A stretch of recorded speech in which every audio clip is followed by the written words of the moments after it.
From the studios of Staten Island Community Television, you're watching In the Bleachers, the TV show for the world's most passionate sports fans. Hello, everyone. I'm the official team psychiatrist of the New York Jets, also known as Jaime Hixson.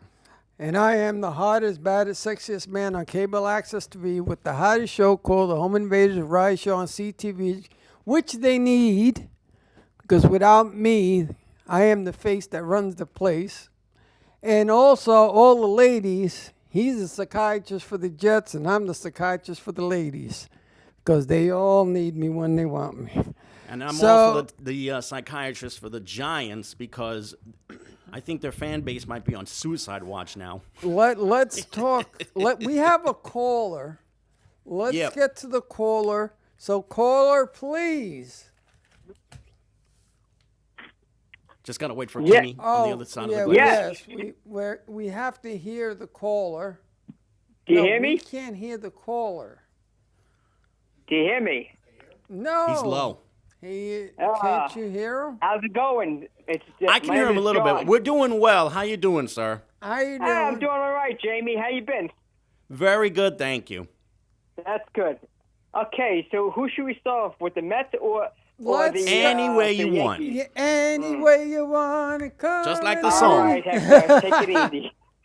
Unfortunately, there's a little bit of a popping sound and feedback Okay. on the other side of the glass. And there goes. Okay. We'll try and fix it, though. Okay, so this is, I'm talking about the Mets right now. So far, I think the Mets, it's a disappointing season again. Callaway, I don't think, he's not a bad guy, neither was Collins, but Callaway does not have the surrounding cast that he needs to be a better manager. You know, like how, you look at Joe Torre back in the days. With the Mets, he couldn't do crap. With the Braves, he couldn't do crap. He went to the Yankees. They had a surrounding great cast, Stottlemyre. You had all guys that knew the game, that been in the game for so many years, that if he didn't know when it came down to a certain situation, he always asked them, hey, what do you think about this? What do you think about that? And they always get their feedback. And that's what made him a better manager than he was. Plus, what Steinbrenner has, spent on a team every year also helped. But that's what Callaway needs that. And the problem is the Mets don't want to spend the money to get a better staff for him. The hitting coach is a joke. John, let me ask you something. Who is to blame? Because myself and Jamie, I sent Jamie a link. Yeah. And who is to blame? The GM or the owners? It's the ownership. 100%. It's the ownership, because the owners, the only thing they care about is what they're pocketing. They have, if I'm not mistaken, they're being sued by the insurance company because all the finagling they've been doing with Wright, Mo Vaughn, Cespedes, the list goes on and on and on. Bobby Bonilla. Yeah, because you know what it is? What the Mets do is they'll get someone who has injury issues throughout their career. They'll sign that player. They said, well, if he does well, it's great. If he gets hurt, we'll put him on a shelf and we'll collect the insurance. And that's what they've been doing since Doubleday got bought out by the Wilpons. It's gone downhill from then. Did you enjoy the day when they had Kingman and George Foster together? Well, Kingman... Listen, Kingman and Foster, when they hit the home runs, it was great. But when they started striking out over 100-plus times, you wanted to throw rotten tomatoes at their head. You were hoping to Wow. make them bunt. That Kingman can bunt down the third baseline. Kingman couldn't spell bunt. I mean, please. Let Jamie respond to the Mickey Callaway. What do you think? Mickey Callaway can only do so much. I mean, did he make his mistakes as a manager this year? Yes, he did. He made a ton of mistakes this year, specifically with his management of the bullpen and also with his pinch hitting patterns for some of his guys on the bench, which bared no logic whatsoever. Did you agree with him counting Did you agree with him counting the pitches for the? No, for because the Walton and Collins was doing that when they were in power, I should say, when they were at the helm there, and they're continuing this nonsense. And I think I don't see why these starting pitchers can't go 115, 120 pitches a game, because what are they pitching? 80 pitches, 75 pitches, 90 pitches, 95. You know what? But meanwhile, they want the big dollars. When their contract is up, they want $12, $15, $20 million a year. Yeah. But you know what? But meanwhile, they won't give you 7 innings, 7, 8, 9 innings. I mean, at least I think a starting pitcher, for the amount of money that they really want, that $10+ million a year, they should at least give you 7 to 8 innings a game. 7 innings, you give 7 innings, you have the mid-relief come on for 1 inning, or the setup guy, and you have the closer come in. Well, They don't want to do that. Even with 7 innings out of your starters, it's not a guarantee that it's going to be a victory, because the bullpen this year was a real adventure. I mean, they only had Jody Familia for so long, and he wound up getting traded to Oakland, so he wound up in a better situation. But after that, middle relief and the back end of the bullpen was a complete horror show for them. Yeah, What did you think And of the kids that they wound up bringing John, in, like what- Drew Smith Hold on, John. or Jacob Rame and a couple of other guys, they showed to me that they still have a long ways to go if they want to be quality relievers in this game. I have 2 questions for you. What Yes. did you think of the Familia trade? And Well, also, I know why they did that for, but go ahead. and also, what do you think that the Mets need now? Besides, because according to the owners, they're going to get a new GM. They're going to get rid of supposedly, but they're I don't gonna even know if this new supposedly- GM is going to be able to get any power, because Well, And here's the thing: you didn't like Omar Minaya, you didn't like any of the Did you like Well, any of the GMs? Well, I realized, you know what? After so many years, because you've been told so many lies on top of lies from the front office, and you kind of didn't know who to blame. Do you blame the GMs? Do you blame the ownership? Because the ownership, there was times that they said, "Oh, I gave full control to Alderson. Alderson could have done anything he wanted to make this team better." But you know that in closed doors, that's not the case.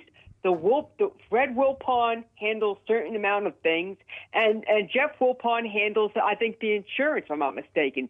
So every little trade that's made, every little signing that's made, it goes to them. And if they say no, it's no. So the main issue is the Wilpons. Do you think the Ponzi scheme hurt him? As GM. Do you think the Ponzi scheme hurt him? You know what? Me personally, I think it was a put-up job. I really don't think they took that much of a loss, but they made it to seem that way because, it was another excuse for them not to spend the money, I think, because the Wilpons are snakes. They are snakes. I call them the douche ponds, excuse my French. Jamie, what do you think? Did the Ponzi scheme hurt the Wilpons? In my eyes, it really hurt them a lot because they were involved with Bernie Madoff quite a bit in the past, and it wound up hurting them in the wallet in the long run. And now, I think it might have something to do with the fact that they're not spending as much money on star players like they should be. I mean, instead of going, do you think they're really going to go after Bryce Harper this winter? I don't think so. Well, how much money are they willing to spend, too? That's the thing. Well, you know what? Now that they unloaded Wright, and I don't know what's going to happen with Cespedes. Like I said, the agent, the insurance company, from what I know, is suing the Mets because they're doing the same thing with Cespedes. Cespedes was supposed to come back, if I'm not mistaken, around May or June or something like that, and it got prolonged. So he's not happy with that, and he knows this is the front office is doing this. So, and the thing with Familia, they got rid of Familia because once they heard that he was supposed to be reinstated, and there's a possibility that he was supposed to come back this year. I guess it backfired because he never came back up. And that was why they got rid of Ramirez. We don't need two closers, so let's unload him. It was saving money, and eventually Mejia will come up, but that never happened. I don't know what's going on with that, but that's what happened. Did they give David Wright the perfect tribute? Yes, Jamie? of course they did. It was beautiful what they did on Saturday night. You know why I say no, Jamie? Why is that? I'll tell you why I'll say no. First of all, you gave the guy only 2 at bats. You see the guy popped out. Why couldn't you say, all right, you know what, let's give him one more last at bat? This guy's retiring at the end of the year, and what they also should have done is, if you ask me, they should have done before the game started, we had his number retired up there in Citi Field. That would have been a proper way of doing it. But because the Wilpons, they're stingy giving up their numbers. They think it's like gold or something. So I think the Yankees would have done a better job. And I'm not a Yankee fan, but I would say the Yankees would have done a better job retiring if this guy was on the Yankees. Well, you being a Yankee fan as well, because Yankee fans are mostly snobs. Some, not all of them are snobs, right? No comment. Do you think that the Yankee fans are snobs? There are some Yankee fans that are extremely full of themselves. Now, let me ask and there are others that really like to put things in the proper perspective. Yes. I have another question for you, which is, would you like to see the Yankees versus Mets in a World Series? Not again. Not after that last embarrassment. No. Unless they hire someone. See, I think, and I'm dreaming here, they need to hire a manager who has, balls. Someone who, is willing to challenge a player if he's not up to par. Just look at that. Remember many years ago, I don't know if you remember, when I think it was Don Clendenon, or he might have dropped in the ball in Seaver's bid to a no-hitter or something like that, our manager, not Grody, I'm sorry, Gil Hodges went out there and pulled out his outfielder. I think it was Don Clendenon, if I'm not mistaken. It was Cleon Jones. Cleon Jones, excuse me, I'm sorry. You see, Cleon Jones, he dropped the ball. He didn't come in enough to catch the ball. He didn't make the effort. And the manager went out there and pulled him. You need a manager that's not afraid to stand up to these guys who are making the big salary and say, you know what, if they're not playing up to par, and if you see they're slacking off, they're being lazy, they should be reprimanded and say, hey, listen, you're making this kind of money compared to these other guys. You got to step it up. Who would you like to see as manager? Well, I think Mike Scioscia would be a good idea. Mike Scioscia, and maybe if they could build that staff around him. He's going to cost a lot of money, though. Of course. I mean, after putting in 19 years with the Angels and making them a contender a few times and winning a championship, he's going to cost a pretty penny. But I'll tell you, if any team can pull off bringing him in as a manager, that would be a major public relations boost for them. It'd be the equivalent of the Cubs hiring Joe Madden 3 years ago. Joe Girardi would be good. Joe Girardi would be interesting. The one person. I would never hear the end of from the Yankees. What do you think of Lee Mazzilli? Mazzilli? No, thank you. You know what I think about Lee Mazzilli, so don't even go there. I'm not really sure he even wants to manage at this point in his life. Keith Hernandez. In 2000, when he was mic'd up and he was on first base, he was a first base coach, and he passed some remarks about the Mets organization, and that burned me the wrong way. He was mic'd up, and he knew he was mic'd up, and he said like he was like saying, we could beat this Mets team. Like he said it in a way he was cocky. But you know what? You were brought up on the Mets. You were drafted by the Mets. The Mets made you what you are, and that's the way you treat your former team. That's wrong. Well, you know what? Hold off for a minute and let us talk for a couple of minutes. Hold on, and I'll call you in. But it's going to be, now we figured out the wild card. Yeah, we know what's going to happen in the National League wild card. We know that it's going to be the Cubs. as the first wild card. And in all likelihood, they're going to be hosting the Rockies because the Rockies were trailing in the late innings against the Dodgers. And what about the way Milwaukee ended the season? It was just dynamic how they closed out the end of the regular season. They were strong. They had all the people back. That was the one kicker.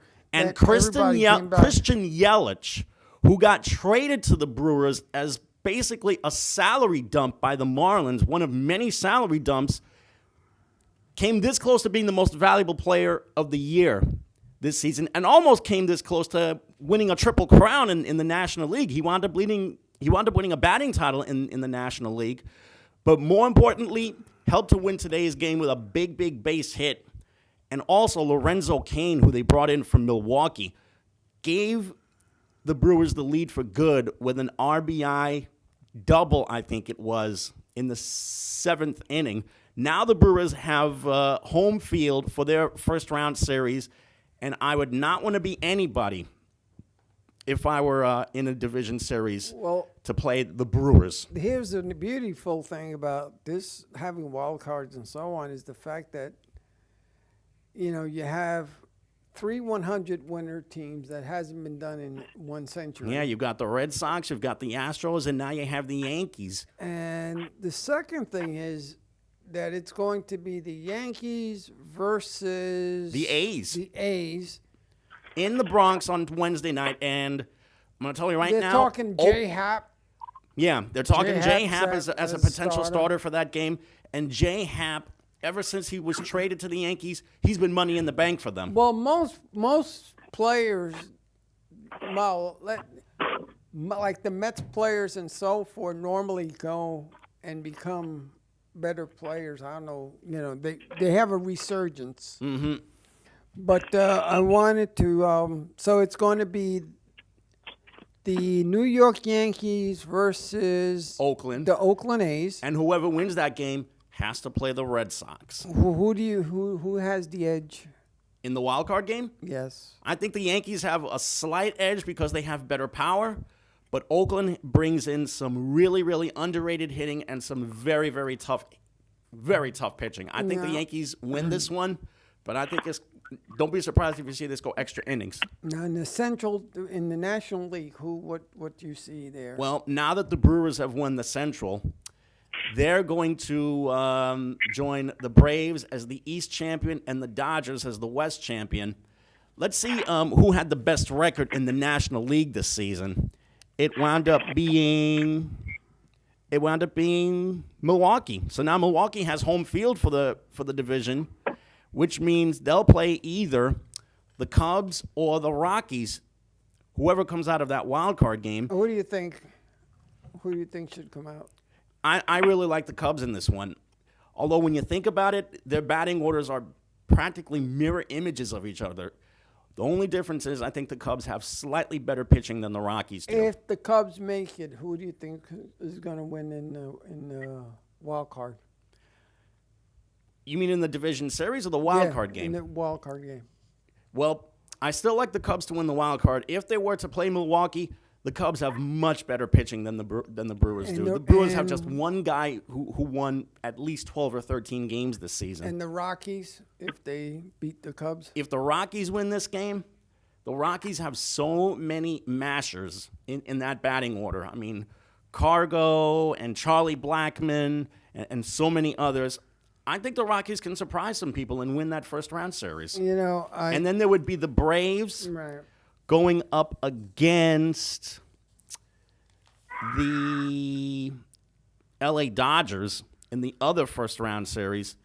That's some Dodgers all the way. I think they have much better pitching, although Atlanta's got some really hungry young kids, specifically Ronald Acuna Jr., who's been on a tear. Yeah. On a tear. Who's just tearing up the National League. And also Freddie Freeman, who's a very underrated slugger at first base. But I still like the Dodgers in this one. So should Jacob deGrom win the Cy Young Award?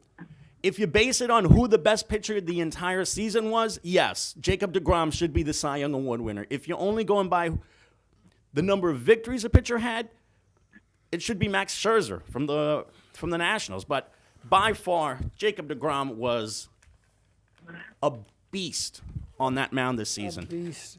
Well, I wanted to also. And let me tell you, the Mets are going to be a little bit better down the road than people think because of that. Because for one, that trio that they have, deGrom, Syndergaard, and Zach Wheeler, who finished really strong, you give them a really competent fourth and fifth starter and a strong bullpen. I mean, some guys who can get some outs in that bullpen, and you strengthen that batting order, which has some really good young guys. I mean, Ahmed Rosario improved by leaps and bounds this season. Right. Michael Conforto in a full season is a holy terror at the plate. Brandon Nimmo was really good playing in the outfield this season. Unfortunately, he wound up hurting his hamstring, so he's going to have a little bit of time to heal. I hope that his legs can hold up for a full season because he's a real joy to watch. He plays the game with the right attitude. He plays the game hard every single time.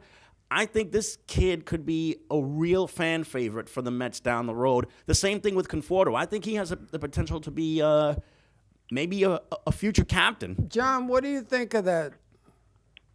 Well, let's talk about deGrom. They were saying they had some kind of stats. They said if the Mets spotted deGrom in each of his games 4 runs, he would have been 30-1. And they said if they would have spotted him 3 runs in every game he pitched, he would have been 25-6. That's what the numbers. I don't remember which newspapers I seen that in, but that's what they said, and that's remarkable. You got to look at all the injuries they had, and he would have had a great season if those guys would at least produce some of those runs for him because there were games he lost 1-0 and it was ridiculous. Yeah. And and like I said, with Nemo, I like Nemo. I like McNeil at second base. That's another kid who's going to be a real important player for them if they give him the proper number of at-bats per game that he really needs. I mean, he only played about 40 or 50 games this year, but every time he was at the plate, he was making contact. He was hitting the ball to all sorts of the field. So their bullpen, their bullpen is an iffy. The bullpen's they need work. They need help, yes, for sure. And who's going to be the closer now? Is it going to be Robert Gesellman, or are they going to get somebody else? No, I don't think Gesellman can handle it. I don't think Gesellman. You know what? He's been kind of shady in the bullpen of late. I mean, I don't know. Does he still have it in his mind that he wants to be a starter? Because remember Heilman many years ago? Oh, yes. I know. Hector remembers Heilman because he always had a pissed off face every time he went on the mound. But I don't know if he's happy being mid relief because if you have in your mind that you should be a starter and you're being mid relief, you're never going to give it your all unless you're 100% committed to do that job as a mid reliever. Well, I think Gesellman is a kid who's got the right mindset to take the mound every single time, whether it's as a starter or as a reliever. Between you and me, I think he needs to be a starting pitcher. The same thing with Seth Lugo. Seth Lugo has been lights out in both parts of that rotation, as a starter and as a reliever. That's another kid that deserves to be a starting pitcher, be it with the Mets or someplace else. Well, here's something to Maybe consider. they should have Vargas to the mid relief because he's not that good of a pitcher. I didn't like the signing ever since he started slumping. I mean, he finished pretty strong the last month and a half of the season, but other than that, he's bounced around from one team to another for a reason. Right, and he started with the Mets. He had one good year, and that was last year, where he went 18 and something. But you look at the rest of his record, his career record. It stinks. The guy's a bum. Okay, so basically what we're saying is go after Manny Machado. Go after Bruce Harper. Oh wow! If they can get Manny Machado to play third base, that would be and Bruce Harper and Bryce Harper, maybe to play right field or first base. That would not necessarily end their winter, but it would be a big step in the right direction. And some pitching, that would be good. And pitching is another thing, but first and foremost, They need a closer. They need a closer. They need middle relief. They need a fourth and fifth starter. Their minor league system is still not Shaky. in the top, shaky because of all They the have things. this guy in the minors that's supposed to be very good. I can't remember his name right Peter now. I think he Alonso? played first, yes. But they The won't- Mets have they wanna bring him up really because- hamstrung that kid. They didn't even so much as give him the chance to be a September call-up. There's something Because really, it was really all strange money going issues. on there.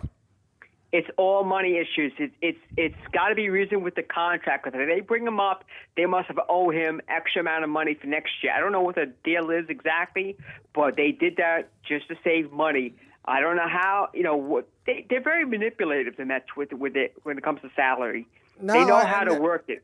Now, since I'm a fantastic Met fan, and you know how they got their colors, right? Yeah, from the Dodgers and the Giants colors. Yeah, exactly. Also from the Dutch as well. But That's right. yeah, I don't know if John knew that, but let me tell him that. You had to say that on air, didn't Yeah, you? You're real wise tonight. But it's going to be a hot October. Yeah. It's going to be a very hot October. October's going to be really, really busy. And hope that the Yankees make it. Oh, boy. From your mouth to God's ears. Because I just want to see a New York team. I know John gosh. is pushing for the Yankees to win. Oh, yeah. Yeah, because he enjoys the 27 championships and so on.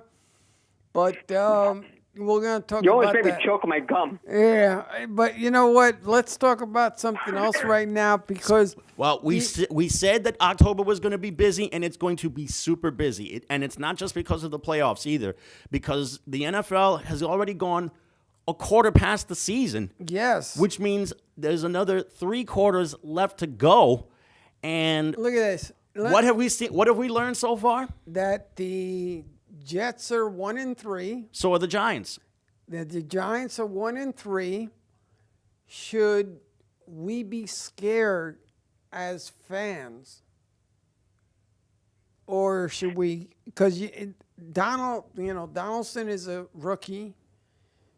They have a You mean Darnold. Darnold. Sam Darnold. Sam Darnold is a rookie quarterback. Yeah, and yesterday was probably the single worst game that he's had as a Jet so far. And here's another. I And that's agree. saying a lot considering he didn't turn the ball over. But here's the thing. But he didn't make any plays at all. And here's the thing about when you're a young quarterback, if another young quarterback does great, that's who they're going to compare him to. Why isn't he this good or this great? Now, out of the quarterbacks that have risen in his level, who do you think's been the best quarterback? Are you talking rookies or veterans? Rookie, right now. Rookie quarterback that was signed this year. The best rookie so far? Before yesterday, I would have said Baker Mayfield because right now, Josh Rosen is not cutting it. Josh Allen is not cutting it at all. Darnold had one terrific game, and then after that, he played catch-up in the Dolphins game.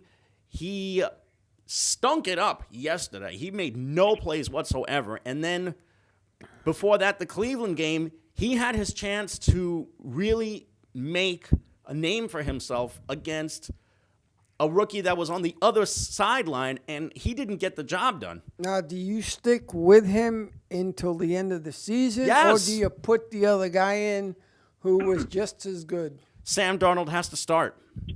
If I may say something. Let the kid take his lumps, please. John, what do you say? Well, you know what? They should never got rid of Bridgewater because Bridgewater was a real starter. I would have got rid of McNown because McNown is really nothing much of. He's basically a backup quarterback at best. Who's also in the twilight of his career. Yeah, but he's not. Bridgewater is definitely a better quarterback, and I'd rather have him there under and take what's the name under his wings and show him the ropes, show him what to do in certain situations that McNown can never do. And this guy, the Jets quarterback, I can't remember his name right now. I'm sorry. Donaldson? It's Darnold. Darnold or the other guy? Yeah, no, Darnold. The problem with Sam him, Darnold. he just doesn't. You know what? He doesn't look at the field completely. He kind of like sometimes rushes things, or he just doesn't. He just doesn't have a complete view of the field. He's always like too busy ruining to run instead of look at the field, see what you have open. What he should do and learn how to do is take what they give you. Don't force things, because anytime you force things, you're going to make mistakes. You got to learn to take what they give you, and then you go from there. So do you keep him as quarterback for the entire season, or do You have to at this get point. or do you get the other guy in there? I think you have to. You see what McNown has, and McNown, he's shady himself. You know, you drafted high for this guy in the first round. The Jets fans want to see what he has. You got to stick it out for. You did it with other quarterbacks in the prior years where you stuck it out with them. You got to do the same for him. He's a first round pick, with second overall, if I'm mistaken. So you got to give him the chance. But they got to tell him, stop forcing things. Look at the whole field. Take what they give you and go from there. Because if you rush things and you're trying to overthrow, it's too much. And also the Giants. What do you do about the Giants? Wow. What do you do about the Giants? The Giants, they should have drafted a quarterback. I would say, I think they should have done one in a fourth round, because at least if you bring in a young guy and let Manning show him the ropes. Because Manning, people think that he still has it, but I don't know. You look at his eyes, he's not the same quarterback. He doesn't have that confidence he had in years prior. He seems a little lost, and I don't know why. I'm not a Giant fan, but he seems lost. Well, he let seems not Jaime, 100% sure of himself. Let Jaime speak on this one. What do you say, Jaime? Of course he looks lost. Have you seen his offensive line? And that's without Eric Flowers, a guy who's done nothing but make one mistake after another for that team in 5 years. And this is a whole new group of guys that they have in there. They're still clueless about how to block down linemen. So, again, Eli is not the problem. The offensive line is the problem, because they're not protecting him at all whatsoever. So if you see the Giants in last place and the Jets in last place, what do you do? Well, if I'm the Giants, I fix that offensive line immediately. If I'm the Jets, Sam Darnold needs a running back that can complement him. Like Saquon Barkley. Saquon Barkley. Le'Veon Bell, anyone? I know the Steelers are still trying to trade him, and supposedly Bell is going to try and come back by week 7 of the season. He might be on another team by then. I mean, I know he's going to cost a team a lot of stuff. A number 1 pick, a number 2 pick, and a frontline starter. But that's too much. Dare I say the Jets should probably cut a deal and get Le'Veon Bell to be their every down running back? Sorry, but Isaiah Crowell can only do so much, and Bilal Powell can only do so much. If you're not able to sign him for an extension, no. Because if he's leaving next year, if this is his end of the year, and you don't know how football shape he's going to be in, you know what? No. Then if I'm the Jets, I would do something bold and give him a contract extension it's as if, for a lot of money. It's as if with the Knicks, with Kyrie Irving and all the... They got to reinforce that line. Huh? I think they have to reinforce that offensive line, too, because... That's another thing. In that Jaguar games, they were going after him like crazy. He was like, he didn't know where to run.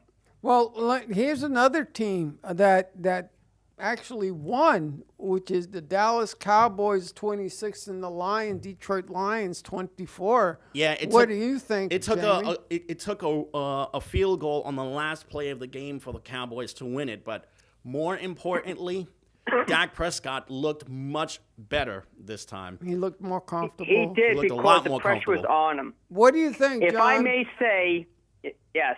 I may say, the Cowboys. You know how I feel. I'm a Cowboys fan since '73. Yeah, same here. Okay. Their problem is, personally, is always it's like the Mets is Jerry Jones.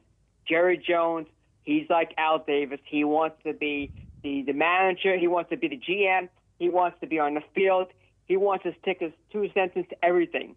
You know, they got rid of Des Bryant during this off season, actually in the beginning of the year, and then about a week later, a week or 2 weeks later, Witt decides to retire. Now, if you ask me personally, Witt, I thought he was a classy guy, stand-up guy, but he did the Cowboys wrong, because if you knew that this guy was gonna be forced out, why wouldn't you tell your team towards the end of the year, hey, listen, guys, I'm hanging it up. They would have done a nice last game for them. You know, they would have retired his number or something like that. Why would you do it a week prior to the NFL draft? He really screwed up their NFL draft board, if you ask me. They don't have a number one receiver. That's why they're blitzing. They're blitzing a lot. That's why they get into Prescott. That's why Elliott was having a hard time running the ball, because there's no number one receiver. Now, Des Bryant, they spotted him a couple weeks ago at one of these concerts at Texas Stadium in the box with Jerry Jones. So Jerry Jones is looking to maybe bring this guy back because he doesn't have a number one receiver. Well, Jerry Jones causes his own problems, if you ask me. Well, let me ask Jaime. Yeah, and sounds real familiar. Do you agree with him? He's right. Jerry Jones has been the problem ever since he first bought the team. He's not only the owner, he's the president, he's the general manager, he's the director of player personnel. Everything revolves around him. But hasn't he done I wouldn't be surprised if he called any of the plays. But hasn't he done He does. But hasn't he done things right? I mean, he's won so many championships in the past, and, you know, he's not... If I may say, Jimmy Johnson... You don't credit Jerry Jones. Jerry Jones had the money. He was the money maker. Well, you know who my coach was too. But seriously, Jimmy Johnson was the true brains behind the Cowboys. Yeah. He's the one who did all the signings, the trades. He's the one who put that staff together with North Turner, Weinstadt, Joe Campo, and all those guys. He's the one who, you know what? He was the true brains behind the Cowboys. But, of course, Jerry Jones' ego got in the way, and that was the end of it. But even before the guy you're talking about, I mean, the other coach before him was a fantastic coach, a Hall of Famer himself. Tom Landry. Tom Landry. And what did Jerry Jones do? He fired him unceremoniously. Of course. And he also fired Tex Schramm. Well, yes. Right now they're 2-2. Where do you see them? If they don't address their receivers' issues, I mean, they have problems all around, personally. Their defense is still so-so, better than last year. Sean Lee is injury-prone. I mean, that's going to hurt them. Right. But they don't have no offense.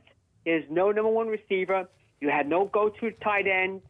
So they got problems. If they don't address those problems, I see them going at best 6-10 or 7-9.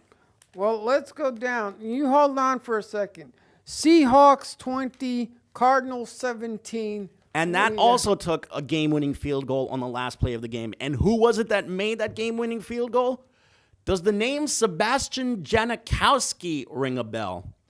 The guy who kicked for the Raiders for 18 years wound up making the game-winning field goal for the Seahawks, and that was such a big win for them, too. They were really slumping the first couple weeks of the season. Raiders 45, Browns 42 in OT. And finally, Derek Carr looked solid in this game, although I'll tell you right now, the Browns really self-destructed. They butchered another game that they should have won. Give the Browns credit, though. Last year, they were not in a lot of these games. Each of the first 4 games this season have been single-digit scores. Right. They should be 4-0 now, not 1-2-1. That's where most teams are saying. That's what they're saying on the radio too, that they should be better. But with all the number 1 draft picks that they've gotten, where do you see them? Where do I see the Browns? In last place too. Again, I would hate to say this, but I would say yes, because The Ravens and the Steelers are already tough, and they had a tough game yesterday with the Ravens winning. The Bengals are going to look like they're going to be a little bit better than people give them credit for because Andy Dalton has played great football at the start of the year. I would say the Browns would win maybe another 2 or 3 games the rest of the way. John, this is a work in progress. You're a football guy. Where do you see the Browns? I don't see them that low. I think they'll do better than you expect because they have a very good quarterback, and he will get better as the games progress. I mean, they could probably win. I would think they would probably be around. They could be around something like the Cowboys, maybe 6-10 or 7-9. They could be if everything, if nobody gets hurt and they play up to par. Because once you have confidence in your quarterback and you build that momentum, they could be a decent team. I mean, they won't go to the playoffs, but at least they'll be definitely better than what they were last couple of years. Chargers 29, 49ers 27. The score what a was, nail biter. Yeah, and that was not even the difference in this game. The difference in this game was the fact that Jimmy Garoppolo tore up his knee and is now out for the rest of the season. So now C.J.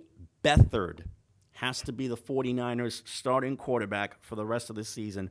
But this is a big win for the Chargers. They had been on and off the first 3 weeks, and finally they get themselves a big win.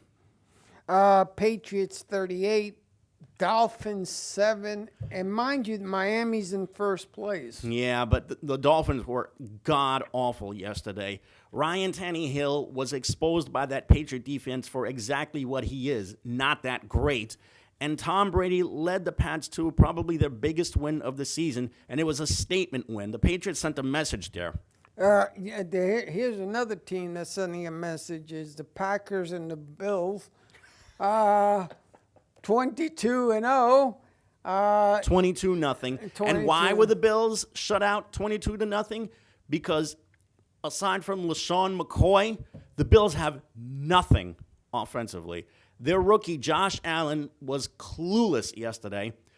You look at the Packers, I mean, the score looked great on their end, but if you ask Aaron Rodgers, he doesn't think the Packers are that great, especially offensively. Well, I'll tell you, in the East is Miami 3-1, New England 2-2, Buffalo 1-3, Jets 1-3.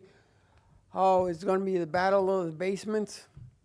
Yeah, between the Bills and the Jets right now, they're going to play each other to try and avoid who do you think last is going to place. be the better team? Of those two? Yeah.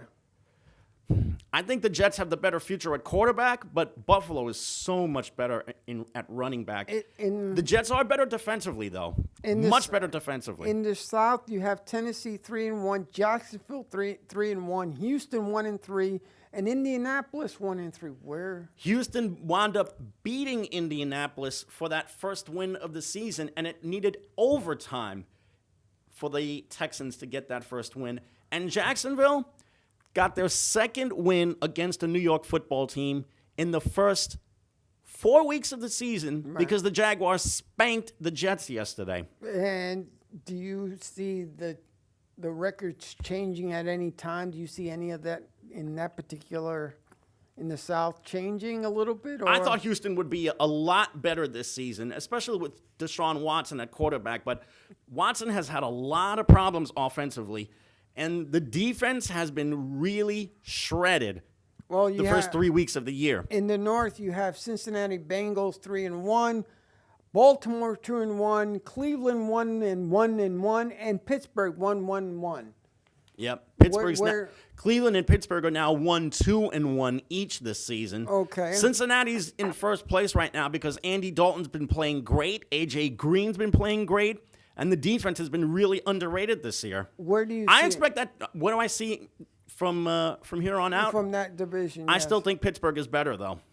I just you see them getting hot. Oh, yeah. In the middle? Yes, I do. John, do you see if they get Le'Veon Bell back, I see the Steelers being much better. John, do you see the Pittsburgh Steelers getting hot? Well, like I said, like he said, if they get Bell back and, it all depends if the quarterback can stay healthy, too, because O'Donnell has always been, his moments where he gets hurt. That's another problem, too. If he can stay healthy and they get Bell back, yeah, I think they should have a good record. So Cincinnati's where maybe they should I be. would think 10-6, 11-5, somewhere around there. Okay. The West, Kansas City 3-0, Denver 2-1. They're playing each other tonight. LA Chargers 2-2, and Oakland Raiders 0-3. Now they're 1-3. 1-3. Tell me about them. Well, the Chiefs and the Broncos are playing each other tonight. The reason why the Chiefs are 3-0, and I think they're going to be 4-0 tonight after tonight, because I think the Chiefs are going to beat the Broncos tonight. The reason why is because Patrick Mahomes has been a complete On fire? beast. He's on fire. Ugh.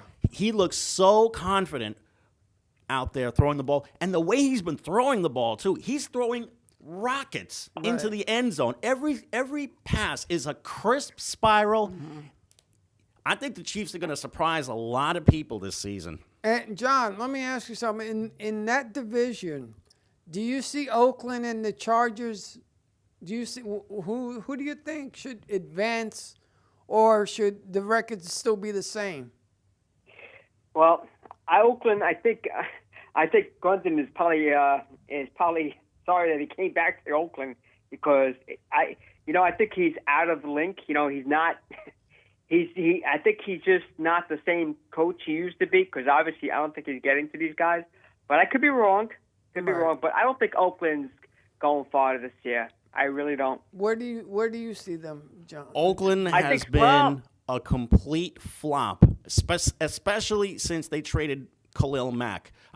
This is no coincidence either. Their best defensive player they wound up trading away, and now they're suddenly spiraling out of control. And also Derek Carr has looked lost out there at times.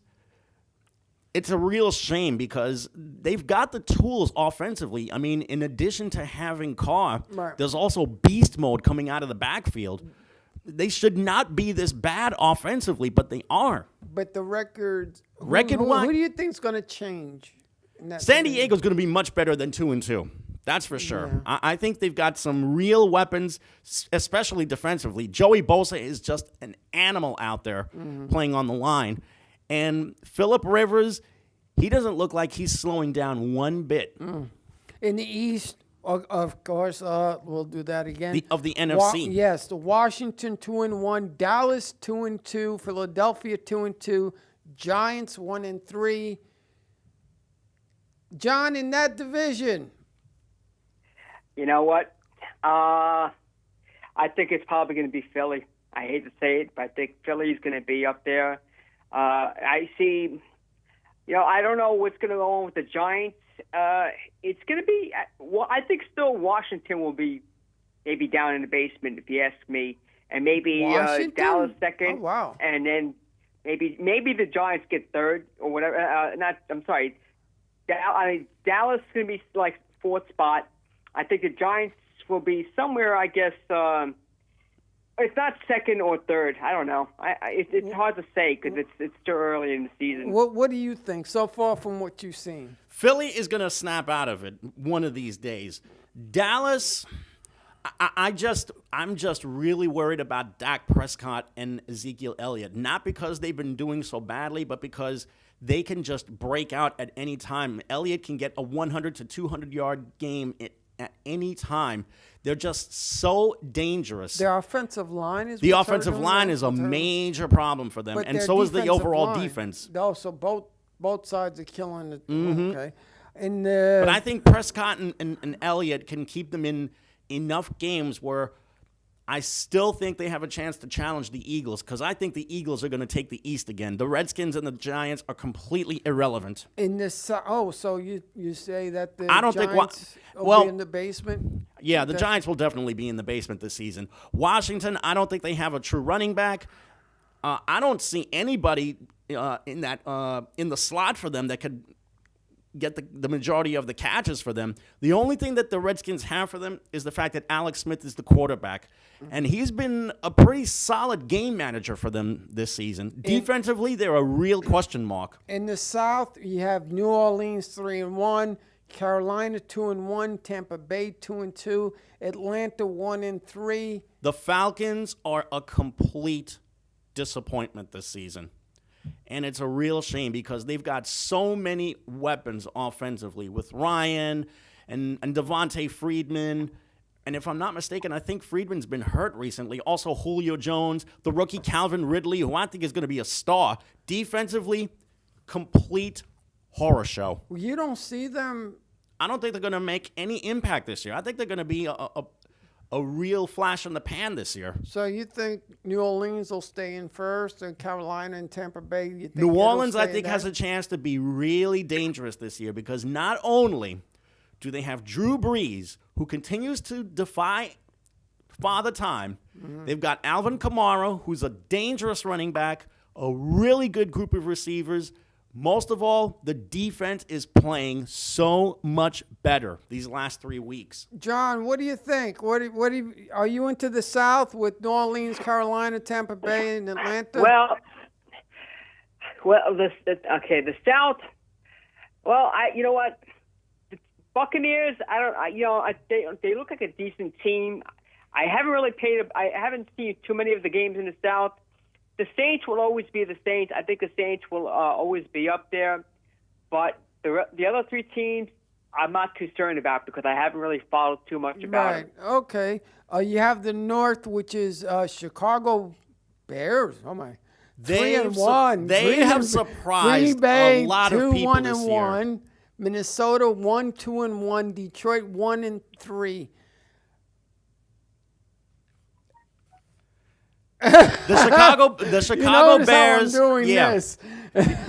You're speechless by the Bears being in first place a quarter into the year. But you know what?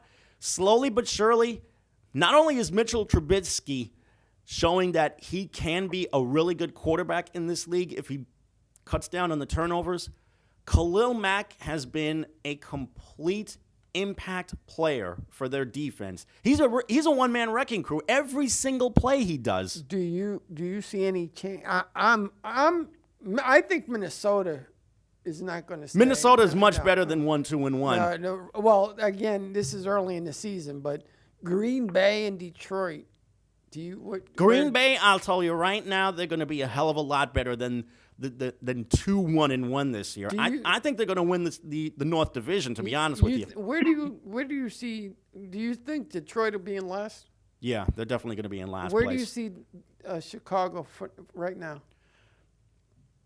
Third place? Down the road, I would see them maybe as a 9 or 10 win team. I even though they would be a third place team behind Green Bay and Minnesota, they have a strong chance of challenging for second in that division. And I would think that because of the way they're playing defensively, I think they could probably win 9 or 10 games this year and challenge for a wild card. John, do you follow the West with Chicago Bears, Green Bay, Minnesota, and Detroit? Do you see that? Any changes? Yeah, I know the Seahawks just lost their. I think they lost their safety in yesterday's game. Earl Thomas, So although they're probably not shedding any tears for the guy right now, especially after I know. he wanted flipped to him the come to bird Cowboys, yesterday. So that trade never happened because they wanted a second and Cowboys only wanted to give him a third. But I think that's going to hurt Seattle, even though he's been giving them headaches recently. I mean, for the past year or so. Yeah. But I don't think Seattle is going to be that good. I think, who I think is going to be good is the Rams. And I still think the 49ers will be a good team. Seattle, I'm not sure. Because Second or third. Here's what you have. You have the LA Rams, which is 4-0, Seattle 2-2, San Francisco 1-3, and Arizona 0-4. Who would you who would have thought that Arizona would have been 0-4? I did, especially having Sam Bradford as their quarterback. But now they finally decided to come to their senses and make Josh Rosen the starter. So Bradford's been benched right now. He's not so much It's a better. real shame because their best player, Larry Fitzgerald, he's in his 15th season right now, and once again, he's not going to get a sniff of the playoffs. As far as the West Division in general, the Rams by far are the class of that division. And I think they might be the class of the NFC right now. They're the best team in the league. They've got the hottest quarterback. They've got one of the best running backs, a duo of receivers that are very underrated but are making Goff Jared Goff looked terrific, and their defense is just sensational. I mean, even with the trade of Alec Ogletree, the Rams' defense has just been phenomenal. Well, right now, I have to tell you that the Knicks are actually winning 41-35 against the Washington Bullets. I mean, the Wizards. Yeah, you could call them the Bullets. If we were in a time warp and this were the 70s or the 80s, we would call them the Bullets.